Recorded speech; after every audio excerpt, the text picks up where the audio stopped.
Berlin is making the 100th anniversary of the birth of Germany's first worldwide star, Marlene Dietrich. The screen icon died 10 years ago, hitting her hometown of Berlin because many there had treated her as a traitor.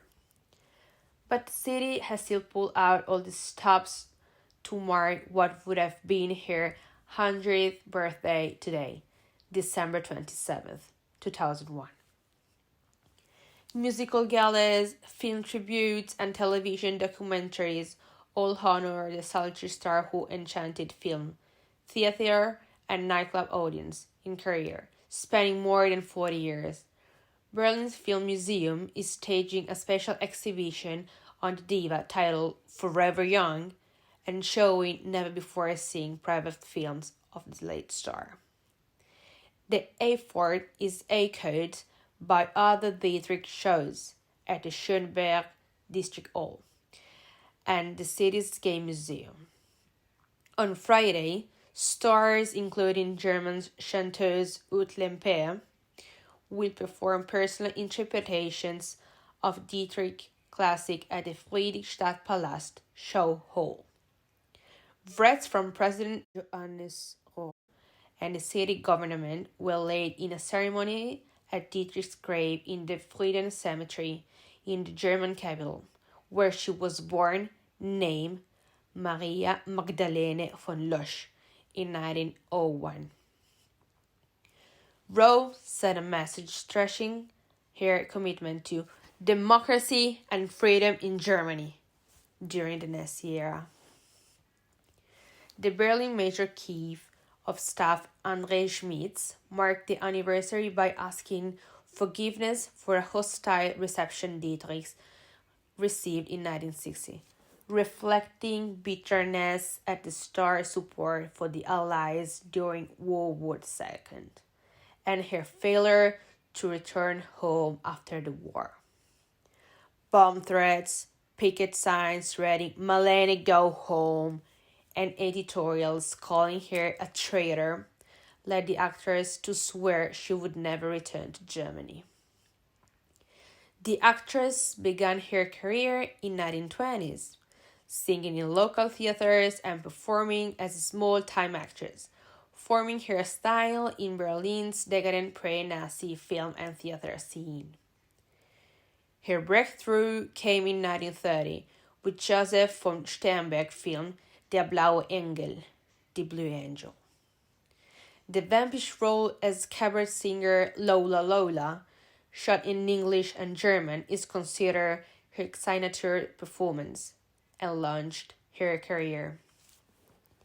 A move to Hollywood followed, where her husky voice, high cheekbones, and long legs made her famous and lit up cinema screens for decades. She became a worldwide star in the film Morocco, playing opposite Gary Cooper.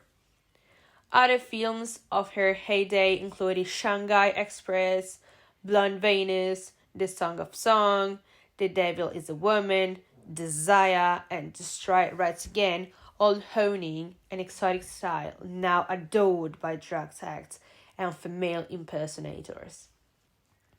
Dietrich became a U.S. citizen in the late 1930s and consistently refused use by Hitler's Nazi to return to Germany. She sang for American troops as they fought her countrymen. She didn't betray the real Germany by doing that, Schmidt said. Dietrich only went back to Germany twice after the war, once in 1947, then again in 1960, for a concert tour. On the second visit, she was met with scattered protests, with some demonstrators spitting at her and calling her a slut. The star became a recluse in the last decades of her life, dying in Paris in 1992, aged 90. She was buried in Berlin next to the grave of her mother, Josephine. The ceremony was marked by controversy and an official civic ceremony was cancelled because of the lingering resentment. Dietrich's grave has been desecrated at times by vandals. Still, the bittersweet relationship between Dietrich and Marlene, whose stories office now describe her as perhaps the most famous Berliner, didn't end with her death.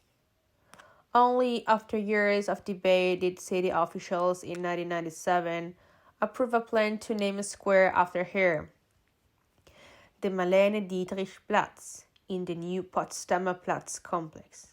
Was named after the actress' native Schönberg neighborhood failed in a 5-year struggle to agree on a suitable site.